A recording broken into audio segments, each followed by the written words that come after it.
Muy buenas noches, bienvenidos a Odisea.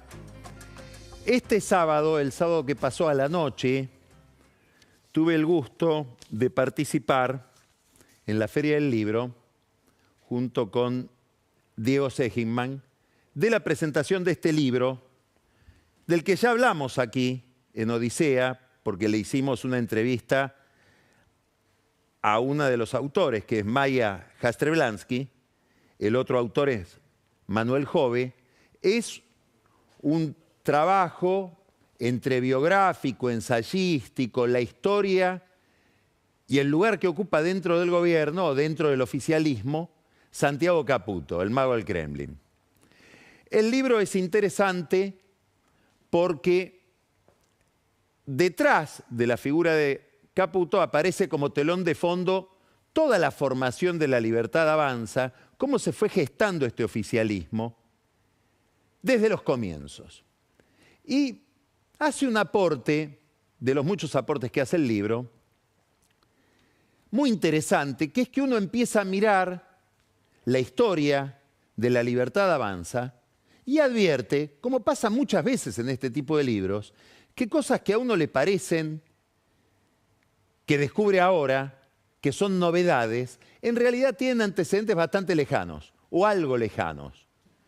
Que muchas de las peculiaridades del presente, en realidad, empezaron o se hicieron presentes mucho antes. El libro cuenta que en 2023, hace 2 años, después del cierre de listas para las elecciones del 2023, aparecieron denuncias formuladas, suponen los autores, por los que habían quedado afuera de esas listas, hablando de que en La Libertad Avanza, y sobre todo en la provincia de Buenos Aires, había habido compras de candidaturas. En varias provincias se habló de eso, pero sobre todo en la provincia de Buenos Aires. ¿Qué quiere decir esto? Que había que pagar para ser candidato. Una forma de recaudación, de financiamiento de la campaña, era cobrarle a los aspirantes a candidatos a ser parte de las listas. El libro dice que muchos de los que quedaron afuera decían, yo no pude estar porque no quise pagar. Esto produjo cierta conmoción en el equipo de campaña de Milei en aquel momento, 2023. Bueno, se discutió qué hacer y ahí hay una intervención de Santiago Caputo que dice lo que tenemos que hacer es salir con un gran mensaje agresivo. Y él redacta, fíjense con lo que dice el libro, ¿no? ¿Cómo se llama? Santiago Caputo, el guionista de Milei. Como si Milei tuviera un guión detrás. Como si lo que nos parece espontáneo estuviera deliberadamente prefabricado. Él escribe, Caputo, no Milei, Caputo, un tuit que va a salir en la cuenta de Milei, insultante para todos los que en aquel momento eran los rivales de Milei, empezando por Larreta, siguiendo por Santilli, que hoy es un aliado de Milei, ya está prácticamente adentro de las fuerzas del cielo. Y en ese mismo tuit se hace una gran descripción de lo que se llamaba la casta. Y una descripción insultante. Era una convocatoria a la agresividad. Era una inspiración a la furia, al resentimiento, en un momento en que en todas las encuestas, sobre todo las encuestas cualitativas, las que se realizan mediante el método del focus group, detectaban que la sociedad, o buena parte de ella, estaba en un estado terminal de frustración, de desasosiego, de pérdida de sentido del futuro, de desánimo. La gente iba a esas reuniones a hablar delante de los encuestadores y apenas se ponía a hablar, lloraba. Bueno, ¿cómo hacemos para zafar del ataque? ¿Cómo hacemos para salir de la encerrona? ¿Cómo hacemos para neutralizar estas denuncias de presunta corrupción? Atacamos y movilizamos la furia, la ira, la bronca, el resentimiento, contra aquellos a los cuales la gente le atribuye sus pesares, contra la casta. Esto fue en la campaña de 2023. En estos días parece pasar algo parecido, es decir, es evidente que hay un método, que lo que parecen estallidos de furia pueden ser estallidos de furia, pero son minuciosamente administrados. Hoy estamos en estos días en el comienzo de la campaña. De hecho, este domingo que viene, no, el siguiente, hay una gran elección de la que vamos a volver a hablar esta noche, que es la elección porteña, que es una especie de reducción a escala de la elección general por los dramas que se juegan en esa elección. Hay además un problema, probablemente transitorio, tampoco es un problema grave, ahora vamos a decir por qué, pero lo describimos la semana pasada, el lunes pasado, cuando hablamos del índice de confianza en el gobierno de la Universidad de Itela. Hay una caída del gobierno en la confianza pública, que algunos encuestadores, como por ejemplo la encuestadora Atlas Intel, que es brasileña, no está mezclada con los intereses locales que puede haber en otro tipo de estudios, dice que desde febrero hasta ahora la imagen del presidente cayó 10%. Otras encuestas hablan de 12%. Hay una escena parecida a esa mini escena que describen Jastrzębski y Jove en el 2023. Y pareciera que la salida del gobierno es la misma. Relancémonos, reencontrémonos con nuestra propia identidad, alimentemos a nuestras bases con un mensaje de odio. Ahora, no contra la casta, no sabemos si van a volver a hablar de casta, entre otras cosas porque la casta, en alguna medida, ganó la batalla frente a Milei. El día que postularon a Ariel Lijo para la Corte, el día que tienden a Santilli y Ritondo armando la provincia de Buenos Aires, tema del que después nos vamos a referir, el día que tienen a Gerardo Huerten como canciller, eso es casta. Casta dentro de lo que sería la anticasta. No, ahora el enemigo es otro, el enemigo son los periodistas. Y aparece un mensaje de una cuenta a la que nos hemos referido mucho tiempo, muchas veces, Milei Emperador, que se le atribuye a Santiago Caputo, es una cuenta anónima. Jastrzębski y Jove afirman que es de Caputo, y Caputo, el guionista de Milei, dice: no odiamos lo suficiente a los periodistas. Y ese eslogan, que es muy inteligentemente analizado ayer en La Nación por Martín Rodríguez Yebra en una nota muy recomendable donde describe la trama de todo este problema y de toda esta estrategia, Milei repite el eslogan. Él se hace cargo de ese eslogan: no odiamos lo suficiente a los periodistas. Y él lo repite en varias de sus cuentas. ¿Qué es lo importante acá? El primer dato es la palabra odio, que aparece por primera vez de manera explícita.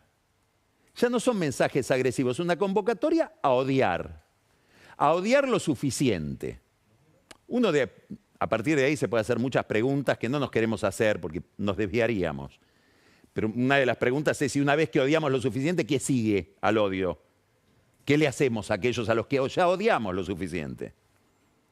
Pero lo otro interesante es que no es odiar a alguien con nombre y apellido, odiar a alguien que hizo algo malo, odiar a alguien que merece, sino el odio, el repudio de alguien. No, es odiar a una profesión, a todos los miembros de una profesión. Es como convocar a odiar a todos los miembros de una religión o a todos aquellos que tienen un determinado color de piel.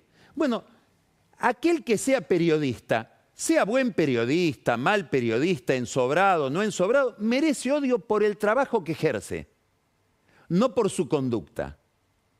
Y si no quiero que me odien, deja de ser periodista, tendrás que cambiar de oficio. Porque al que es periodista, lo odiamos. Habrá que ver qué sigue después de los periodistas. Cuando ya se los haya odiado lo suficiente, a lo mejor empezamos a odiar a los buzos tácticos. No sabemos cuál va a ser la profesión que se va a elegir después para el odio. Ahora, ¿qué es lo interesante de este fenómeno que está ya muy bien descrito en el libro El Monje y que, como acabo de explicar, tiene un ensayo muy anterior a todo lo que estamos viendo? si uno mira bien la historia de la libertad avanza, esto empieza muy atrás. Es que es un fenómeno minuciosamente programado, estudiado y ejecutado en el exterior desde hace varios años. Y acá tenemos que ir, vamos a hablar bastante de libros hoy, a otro libro. ¿Qué es este libro? Los ingenieros del caos. Giuliano da Empoli. Ustedes lo conocen a Giuliano da Empoli. Estuvo en Buenos Aires el año pasado. Se hizo más famoso por otro libro, El mago del Kremlin, que describe justamente a una especie de Santiago Caputo, el que sería el modelo de Santiago Caputo, que trabajaba, porque fue liquidado por... empezó a ser víctima del odio de Vladimir Putin, su jefe. Este es Giuliano da Empoli, que es un gran analista, un gran historiador, pero sobre todo un gran analista político, que da clases en Sciences Po en la Universidad de la Sorbonne. Muy bien. ¿Qué describe Giuliano da Empoli en este libro? Es una descripción maravillosa de la historia de varios movimientos de populistas de izquierda y de derecha que van configurando una nueva forma de hacer política que es la forma más exitosa hoy en Occidente, aparentemente. Después, Ana Iparraguirre, que conoce de esto muchísimo, nos va a llevar específicamente a los discursos de odio.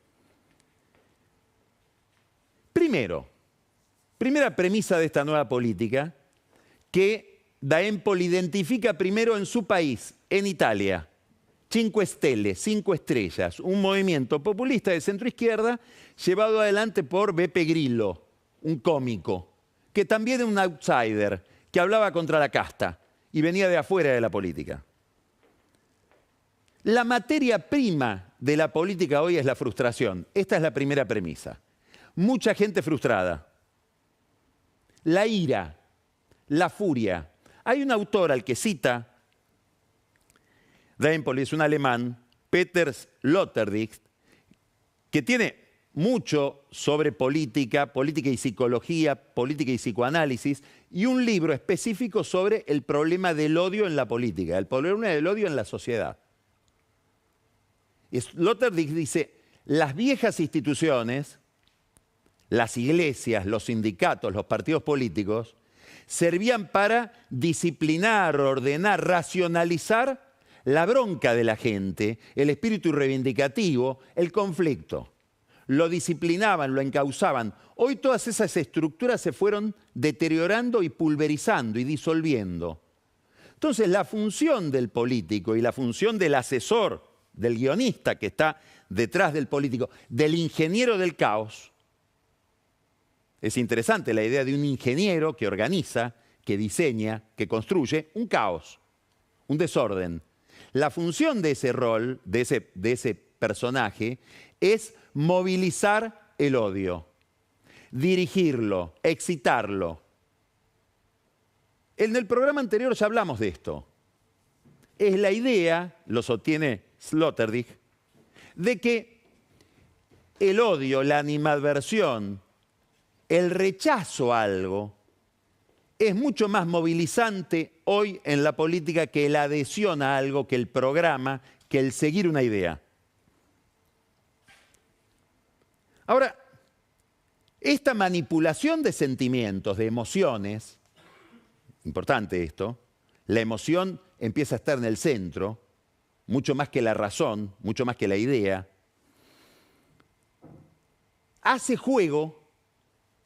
Y está ligada la emergencia de este tipo, la aparición de este tipo de motivación política a una gran revolución que hay en el mundo de la democracia y en el mundo de la política, que es la aparición de Internet.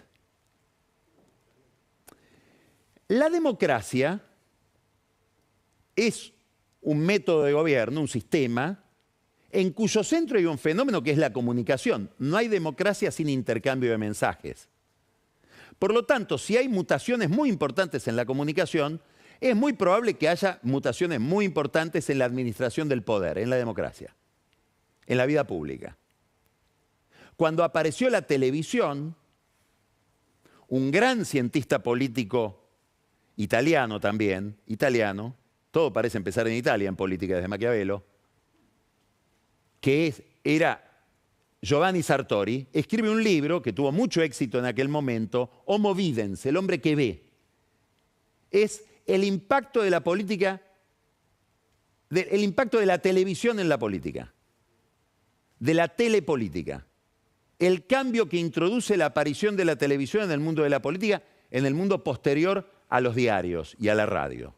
Bueno, hoy en el fondo lo que está estudiando da Empoli, igual que otros autores, otro muy recomendable es el francés Éric Sadan, es el impacto de las redes sociales en la política. Y ahí nos encontramos con que las redes sociales, esto no es una generalización, no se puede generalizar, pero en general hay mucha gente en las redes sociales, los que estudian redes sociales dicen gente frustrada, gente que encuentra ahí una forma de ser, en una identidad simulada, gente que vive vidas grises, pero ahí se enfurece, que habla como si fuera para una especie de ágora infinita, siente que está hablando para un público numerosísimo. Pasa horas ahí, buscando un like, buscando más seguidores. A esa gente le habla el que está manipulando las emociones. ¿Cómo? Planteándole teorías conspirativas, incitándolo al odio, haciéndole sentir que hay un culpable con nombre y apellido, hay un agente personalizado, que es un grupo, pueden ser los periodistas, pueden ser los políticos, pueden ser los empresarios, que son los culpables de su frustración. De esa frustración que después aparecía en los focus group.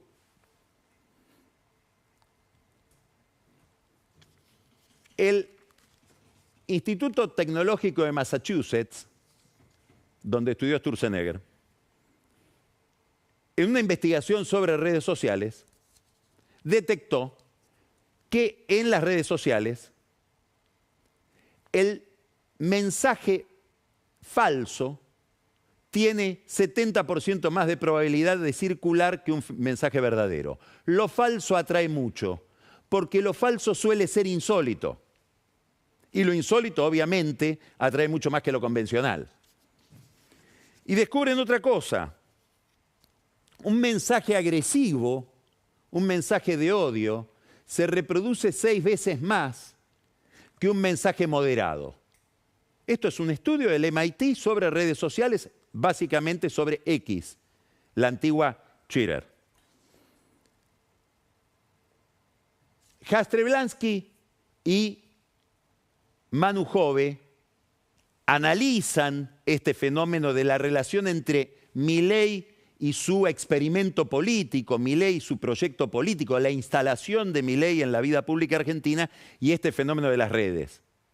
Y la recluta de teletubers y de blogueros o tuiteros que van ascendiendo en la estructura de la libertad avanza según el nivel de atractivo que tengan frente a los que están metidos en la red, a los usuarios de esa red.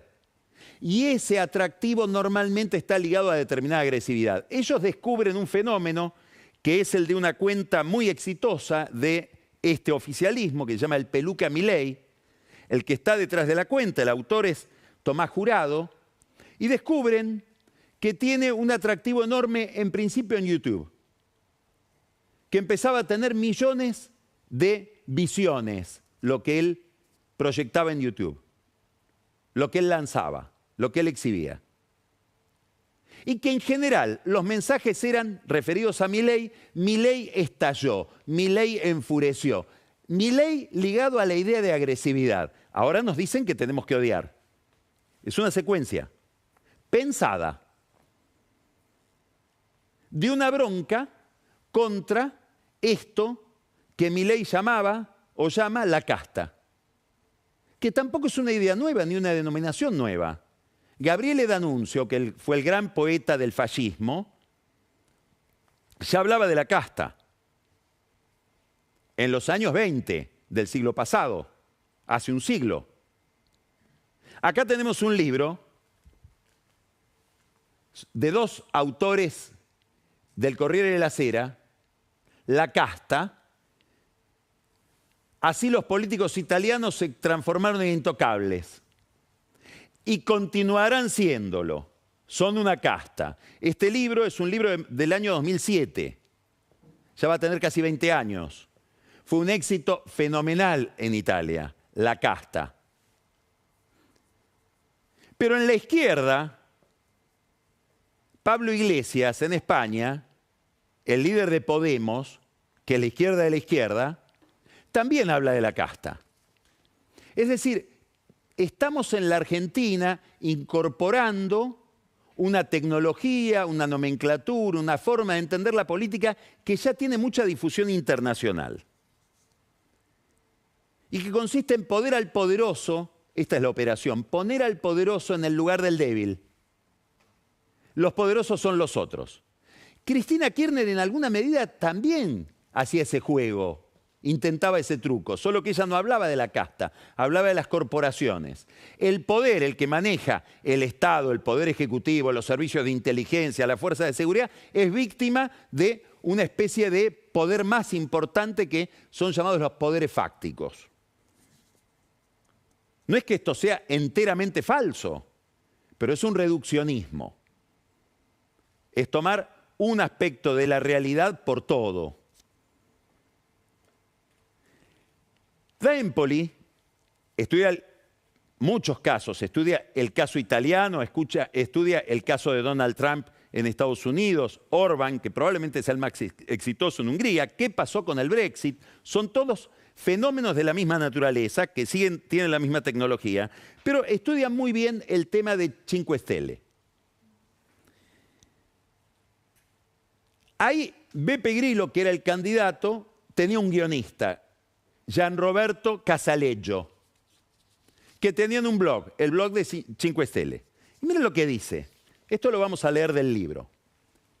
La violencia de la invectiva del movimiento 5 estrellas contra las instituciones democráticas era apenas un reflejo de la violencia verbal con la que la maquinaria de Casaleggio seguía inundando el debate político por doquier. En Italia, periodistas y comentaristas pronto averiguarían o se enterarían de que el simple hecho de escribir un artículo sobre el movimiento 5 estrellas o Cinque Stelle los expondría automáticamente no ya a una oleada de críticas, como sería de esperar, sino más bien a una tormenta de insultos. La forma de refutar es el insulto, no el argumento, porque el insulto promueve la emoción, no promueve la idea. Desde finales de 2013, fíjense, estamos hablando de hace 12 años, el blog de Cinque Stelle presentaba una sección dedicada al periodista del día. Por lo general se trataba de un reportero que hubiera criticado al movimiento. Se le señalaba ante la masa de grillini, como es Beppe Grillo, eran los grillitos, que eran los militantes dentro de la red, o los seguidores del blog, se le señalaba ante las masas de grillini a ese reportero como ejemplo de mala fe y corrupción de los medios de comunicación italianos, ensobrados. Y ocasionalmente se convertía en objeto de insultos y amenazas en la web. Quiere decir que estamos hablando de un método. El guionista de Milei, Caputo, suele usar una sigla en sus mensajes. TMAP. Todo marcha de acuerdo al plan. Todo marcha de acuerdo al plan. Digamos, estamos relanzando una campaña electoral para ganar las elecciones de este año y lo hacemos a partir del gran vector, del gran motor de la política, según este grupo político, que es el odio, es la agresividad. En la idea, y esta es otra concepción muy interesante de esta nueva forma de tecnopopulismo, tan ligada a las redes sociales y a la agresividad de las redes sociales, sobre todo de X, de que ya el éxito político no se obtiene, como antes, yendo hacia el centro, yendo hacia el promedio. No, el éxito político se obtiene con la radicalización. Hay que alimentar a una minoría radicalizada, que es la que me sigue en las redes. A ese le estoy hablando. A ese le doy argumentos todos los días. Le planteo conspiraciones, le señalo gente para odiar. Lo invito a insultar y a odiar. Y esa minoría radicalizada termina influyendo en la mayoría flexible, desentendida, dudosa. Es como un imperio del dogmatismo sobre, no el sentido crítico, la indiferencia. Y esa minoría radicalizada termina ganando el juego, arrastrando a la otra mayoría gris.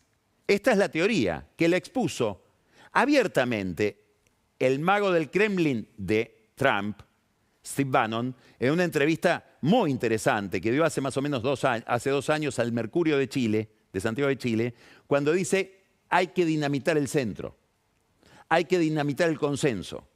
El eje es el conflicto. El eje es la radicalización, el eje es el fanatismo.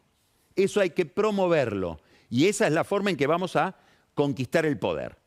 Manejando las redes, que como decía el padre de Casaleggio y el propio Casaleggio, los guionistas de Cinque Stelle, son un hormiguero. Nosotros, los asesores de los políticos, los Santiago Caputo, conocemos el movimiento de las hormigas y eventualmente las manipulamos. ¿Hasta dónde creemos lo que sostenemos? Probablemente sí, ¿por qué dudar? Pero hay un pensamiento estratégico y un método. Un método. D'Empoli dice, al final de su libro, que esto va a durar, que esto va a durar mucho tiempo, que Bolsonaro, Trump, podemos agregar Milei, pueden tener éxito o no, pueden tener una larga duración o una más corta duración, pero el fenómeno que ellos representan, nombré a 3 que son tuiteros además, ellos tuitean, va a durar ¿por qué? Porque la frustración va a durar.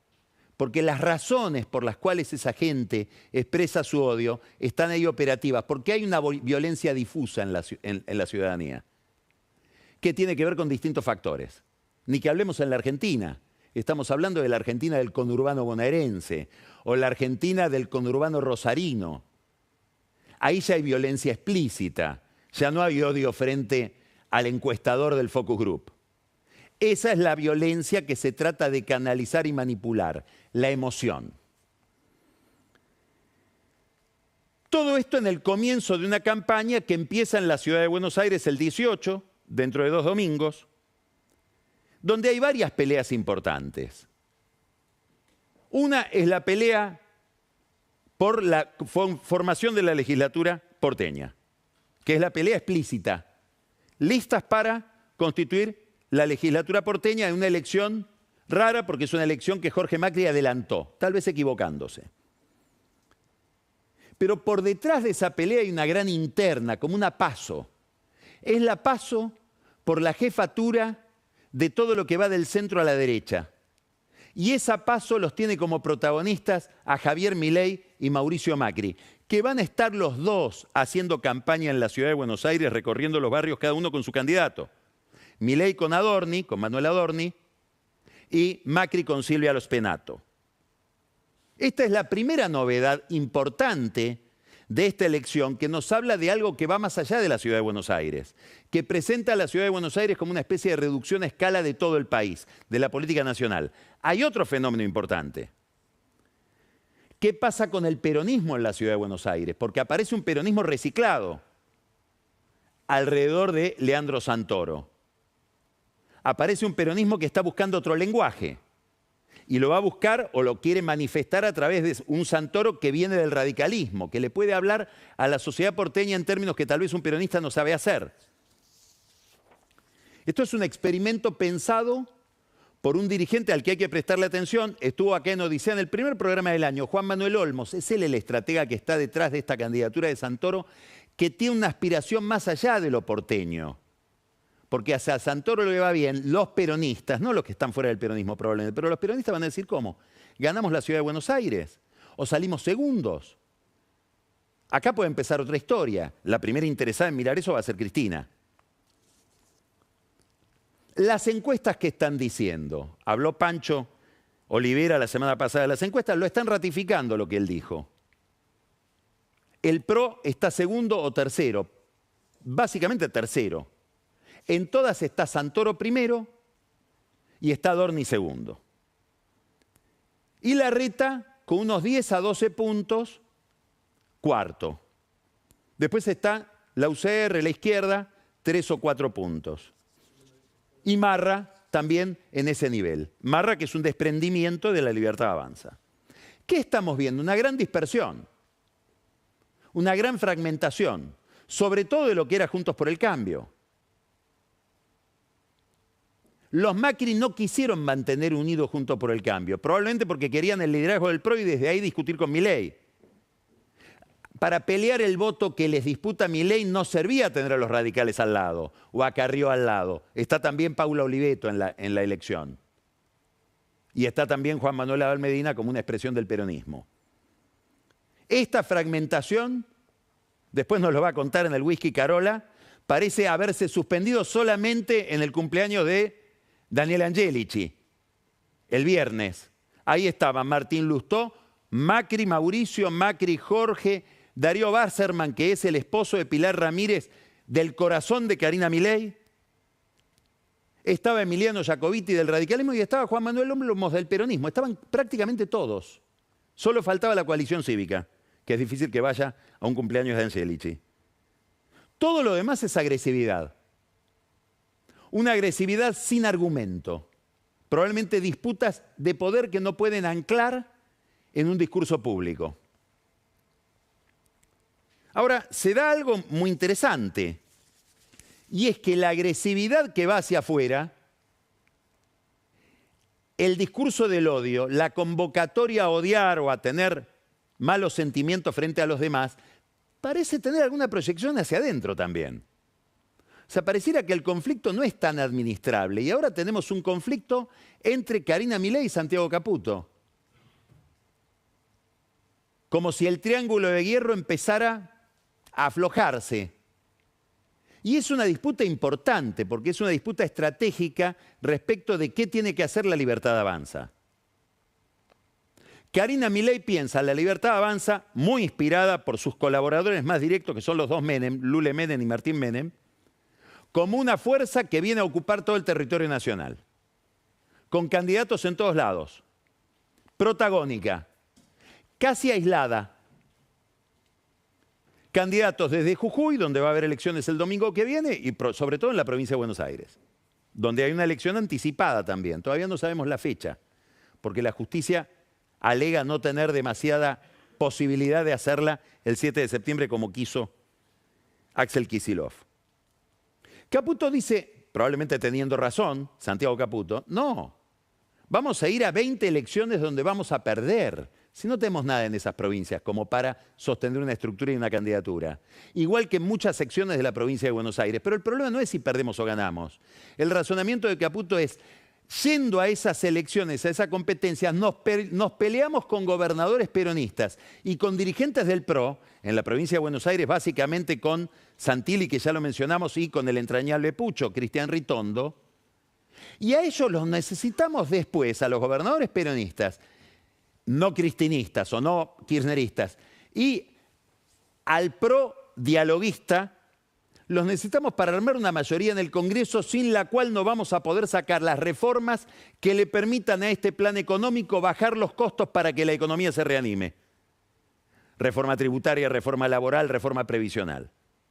Entonces no me sirve de nada consolidar una identidad de La Libertad Avanza aislada si después eso me va a impedir gobernar. Ese es el razonamiento, a mi juicio correcto, hasta donde veo, de Santiago Caputo contra Karina Milei. El problema es que esta pelea se tramita de mala manera y termina habiendo denuncias sobre negociados en el PAMI, etcétera, etcétera, etcétera. La provincia de Buenos Aires tiene la otra pelea. Cristina contra, o Kicillof contra Cristina en realidad. Y Cristina sometida a una discusión, ahora vamos a hablar con María Eugenia Talerico, sobre el proyecto de ficha limpia. Si saliera el proyecto de ficha limpia en el Senado sería agresivo para Cristina. El problema es que aunque salga, seguramente eso se va a judicializar, por un lado. Y por otro lado, Cristina no va a ser candidata nacional. Cristina va a ser candidata a diputada, como ya lo dijimos muchas veces, en la tercera sección electoral, donde no rige la idea de ficha limpia. O sea que si hay que sacarla a Cristina de la carrera, si la intención de alguien es sacarla, hay que esperar a que la Corte se pronuncie sobre el fallo de la Cámara de Casación que Cristina tiene en queja en la Corte por el caso de corrupción de la obra pública de Santa Cruz. Y ahí se abrió una polémica. Ricardo Lorenzetti le dijo a Luis Novarecio hace 4 días: nosotros tenemos que resolver ese tema rápido en la Corte. ¿Antes de las elecciones? Sí, antes de las elecciones. Y Cristina dice, me quiere proscribir. Esto ya lo había dicho off the record, dice Cristina, una nota con Daniel Santoro en Clarín.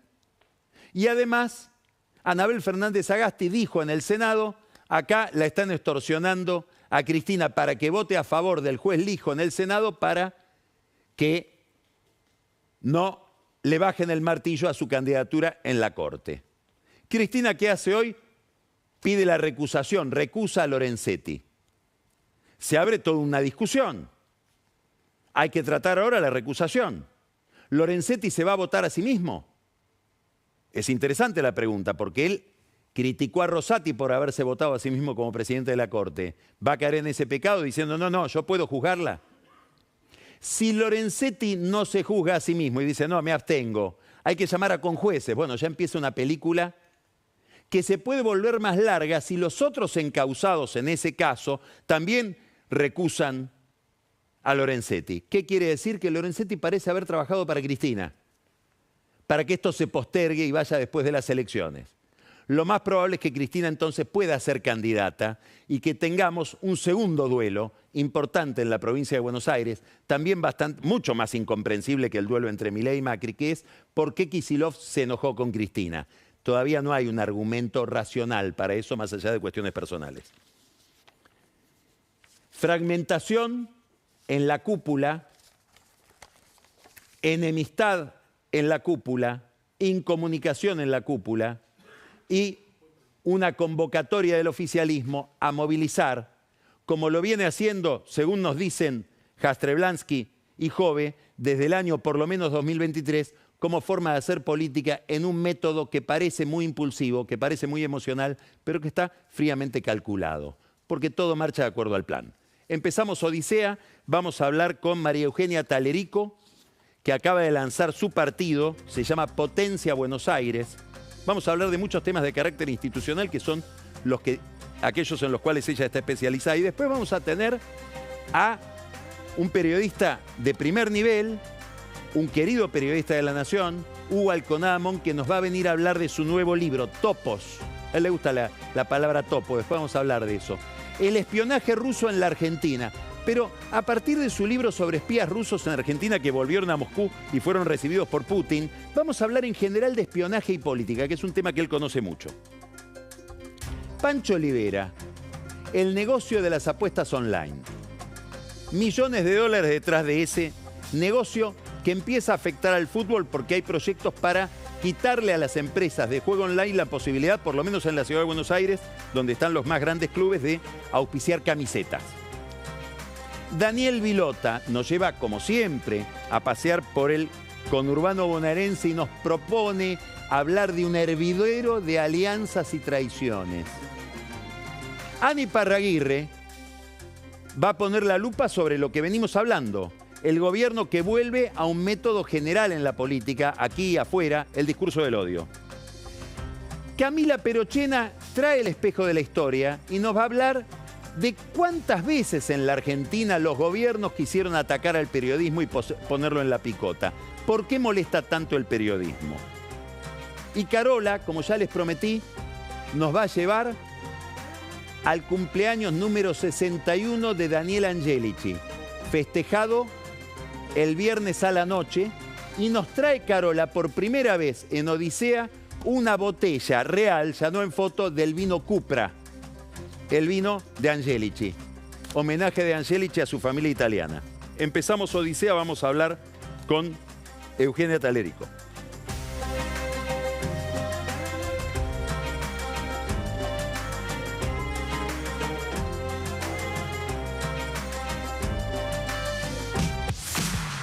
Construimos tu estrategia de inversiones internacionales y nacionales.